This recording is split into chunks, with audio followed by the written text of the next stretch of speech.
Assalamualaikum warahmatullahi wabarakatuh. Perkenalkan, nama saya Mariano Losa dari kelas 11 RB5 absen 15. Ingin menjelaskan tentang materi UI dan UX. UX atau User Experience merupakan proses mendesain suatu produk melalui pendekatan pengguna. Dengan pendekatan ini, Anda jadi bisa menciptakan produk yang sesuai dengan kebutuhan dan keinginan pengguna. Kedua, UI atau User Interface adalah bagian dari UX yang berupa tampilan visual desain sebuah sistem. Tampilan tersebut memungkinkan pengguna terhubung dan berinteraksi dengan suatu produk. Berfungsi sebagai penghubung, UI juga berfungsi untuk memperindah tampilan sehingga dapat meningkatkan kepuasan pengguna. Namun tak hanya harus indah, UI juga harus mudah digunakan. Komponen yang akan dibahas pada modul UI dan UX. Yang pertama ada View and Views Group, yang kedua ada Style Item, yang ketiga ada Recycle View, yang keempat ada Action Bar atau Navigation. Contoh komponen view group. Yang pertama ada linear layout, yang kedua ada frame layout, yang ketiga ada relative layout, dan yang keempat ada table layout. Materi view and group. Contoh komponen turunan dari view. Itu ada text view, yang kedua ada button, yang ketiga ada image view, yang keempat ada list view, yang kelima ada grid view, yang keenam ada radio button, yang ketujuh ada checkbox. Layout. Linear layout adalah sekelompok tampilan yang menyajarkan semua anak dalam satu arah secara vertikal atau horizontal. Anda bisa menetapkan arah layout dengan atribut Android Orientation. Linear layout akan menempatkan komponen-komponen di dalamnya secara horizontal atau vertikal. Linear layout memiliki atribut baik untuk masing-masing sheet view yang berguna untuk menentukan porsi ukuran view dalam sebuah ruang atau space yang tersedia. Relative layout. Layout yang paling fleksibel dikarenakan posisi dari masing-masing komponen di dalamnya dapat mengacu secara relatif pada komponen yang lainnya, dan juga dapat mengacu secara relatif ke atas layar. Relative layout adalah grup tampilan yang menampilkan tampilan turunan di posisi relatif.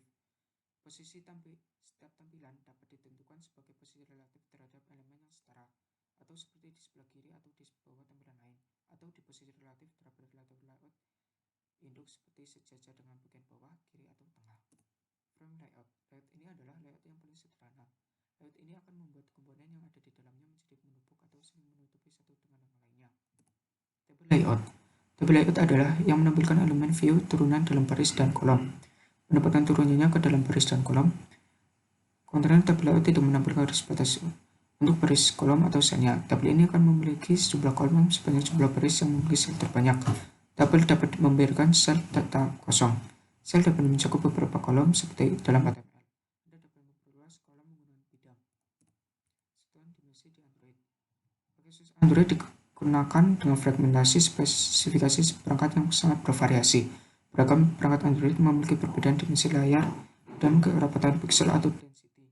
Pertama, untuk tampilan dan khususnya di perangkat Android itu dapat dua jenis, yaitu DIP atau DP dan SP. Yang kedua, satuan DP digunakan untuk satuan dari nilai dimensi, misalnya width layout, width dan height dari sebuah komponen view atau view group. Yang ketiga, satuan SP digunakan untuk ukuran teks. Perbedaannya dengan DP dan DIP. Dengan DP atau DIP adalah satuan SP, Android akan men-scale ukuran teks sesuai dengan setting ukuran teks peranti atau yang biasa dapat diakses melalui menu setting.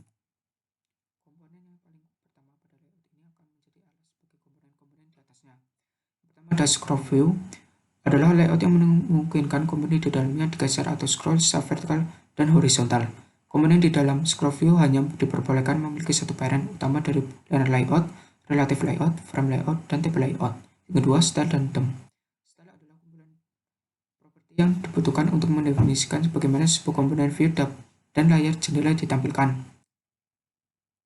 Di sini ada beberapa prinsipnya, yaitu menampilkan informasi yang hanya dibutuhkan. Jika aplikasi meminta izin pengguna untuk melakukan sebuah aksi, maka pengembang harus menyiapkan mekanisme untuk membatalkan izin tersebut. Ketiga, lakukan interupsi jika diperlukan. Yang keempat, menggunakan teks secara singkat. Gunakan gambar untuk menjelaskan informasi secara lebih deskriptif. Langkah terbaik.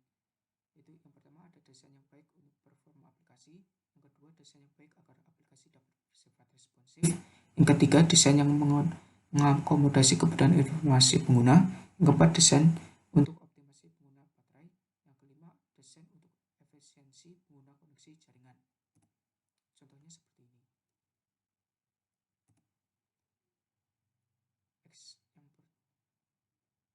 Selanjutnya, action bar.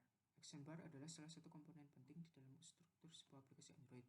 Fungsinya itu memberikan ruangan pada iterasi app dan juga mengidentifikasi lokasi pengguna pada saat menjalankan aplikasi. Akses ke beberapa action penting dengan lebih mudah seperti action pencarian, sebuah navigation, dan switch antar view atau tampilan. Action bar diberikan menjadi 4, yaitu ada applicant, view control, action button, dan overflow. Recycle view. Recycle view adalah sebuah komponen tampilan atau widget yang lebih canggih ketimbang pendahulunya list view. Jika Anda menggunakan list view, objek dari item akan dibuat semuanya dari awal sampai akhir. Sedangkan jika Anda menggunakan recycle view, objek yang dibuatnya hanya sebatas ukuran layar dan beberapa di atas dan di bawahnya saja. Selanjutnya, ia menggunakan kembali item yang sudah tidak terlihat. Berikut ini adalah langkah-langkah mengimplementasikan recycle view sebagai berikut. Selanjutnya, navigation adalah sebuah komponen baru yang termasuk di dalam paket Jetpack. Komponen ini memiliki fungsi utama yaitu sebagai navigasi antara activity maupun fragment dalam sebuah aplikasi. Bedanya, navigation membuat jadi jauh lebih mudah. Jika sebelumnya Anda telah mengenal intent untuk bernavigasi antara activity dan fragment manager untuk bernavigasi antar fragment. Di sini ada manfaat navigation. Yang pertama, menangani perpindahan fragment dengan cepat. Yang kedua, menangani navigasi up dan back dengan tepat secara default. Yang ketiga, mengatur animasi saat transisi tanpa ribet. Yang keempat, membantu proses saat ingin menerapkan deep link. Yang kelima, terdapat navigation UI seperti navigation driver dan button navigation. Yang kedua yaitu prinsip navigation. Yang pertama yaitu ada stack harus menyimpan state saat itu. Yang kedua, tombol up dan back harus sesuai dengan navigasi. Yang ketiga, tombol up tidak seharusnya menyebabkan keluar dari aplikasi. Yang keempat, memakai deep link maupun manual seharusnya memiliki alur back stack yang sama. Bagian navigation. Pertama, navigation grep yaitu terdiri dari destination, action, argument, dan deep link. Yang kedua, nav host fragment. Yang ketiga, nav controller.